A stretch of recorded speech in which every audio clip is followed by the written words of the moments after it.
नमस्ते। हामी धादिङ जिल्लाको गजुरी गाउँपालिका वडा नम्बर 2 अन्तर्गत छेवाङको यो रणकालिका कृषि फर्ममा छौं।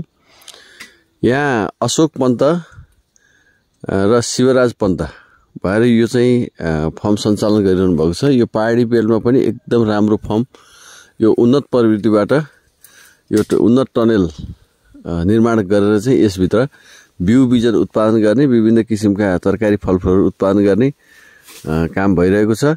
यस अन्तर्गत हामीले यो टनेल निरीक्षण गर्छौं र यो अहिले यहाँ भक्तपुरी लोकल काँक्रो को चाहिँ बिउ उत्पादन गर्नको लागि यहाँ यो फलहरू तयार भएको छ। एकदम राम्रोसँग चाहिँ यो फल दिएको छ र एकदम राम्रोसँग यो काँक्रोहरू फलिरहेको देख्न सक्छौं। Shiv sir, hello. अनि नमस्कार है। नमस्कार। के छ त? अनि यो त एकदम राम्रो भएरै छ। यो प्रवृत्ति कस्तो लाग्यो? यो प्रवृत्ति गरेर हजुर सन्तुष्ट हुनुहुन्छ? यो एकदम सजिलो प्रविधि हो। यो यसलाई हाइटेक टनेल भन्छ। र यसलाई सिंचाइदेखि लिएर गएर सबै कुरा औषधि बिउहरू छेप्नको लागि पनि धेरै सजिलो, सबै अटोमेटिक हुन्छ नि त? अटोमेटिक हुन्छ र यो एउटा घरै हो र यसमा बेमौसमी तरकारी खेती गर्नको लागि पनि धेरै सहज र सरल हुन्छ। हजुर। त्यसले गर्दा यो चाहिँ अहिले भक्तपुरे काँक्रो पहिलो फर्स्ट उसको चाहिँ हो र यसलाई अब बिउ उत्पादनको लागि चाहिँ हामीले तयारी गरिरहेका छौँ। यो चाहिँ टनेल हामीले अहिले कतिवटा निर्माण गरेका छौँ? यस्तै टनेल हाम्रो 4 टनेल छ। यो चाँडैमा अहिले भक्तपुरे काँक्रोको बिउ उत्पादनको लागि चाहिँ हामीले तयारी गरिरहेका छौँ। हजुर। र काँक्रोहरू फलिरहेका छन्, पाकिरहेका छन्। अब यसलाई केही यो त बेमौसमी तरकारीहरूको लागि त धेरै उपयुक्त हुँदो रहेछ हैन? धेरै राम्रो हो, धेरै राम्रो चाहिँ यो। अनि यो तल प्लास्टिक ओछ्याउनु भएको रहेछ?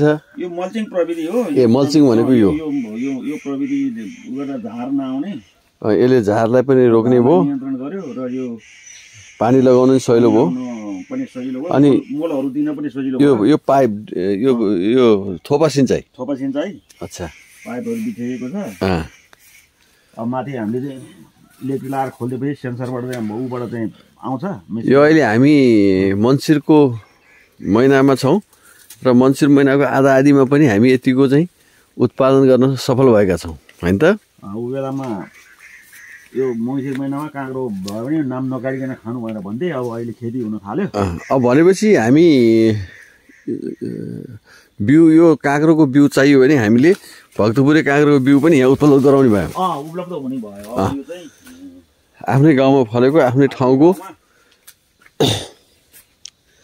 ल, यति राम्रोसँग उहाँहरूले सञ्चालन गर्नुभएको छ। यो एकदमै अर्ग्यानिक छ। यसमा कुनै किसिमको नराम्रो विषादीहरू यस्तो चिजहरू केही पनि परेको छैन र उत्पादन राम्रोसँग दिएको छ। र साथसाथै अरू अन्य एउटा टनेलमा चाहिँ उहाँहरूले अन्य सुन्तला, कागती, लिची, विभिन्न फलफुलका बेर्नाहरू पनि उत्पादन गरिरहनु भएको छ। र त्यस्तो आवश्यक पर्यो भने हामी आउन सक्छौँ। र यहाँ अब एउटा कलिलो काँक्रो, यो चाहिँ हामी अहिले भर्खरै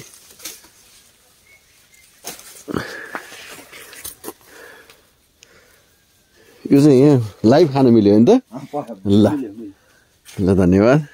फेरि पछि यस्ता सामग्रीहरू हामी लिएर आउँछौँ।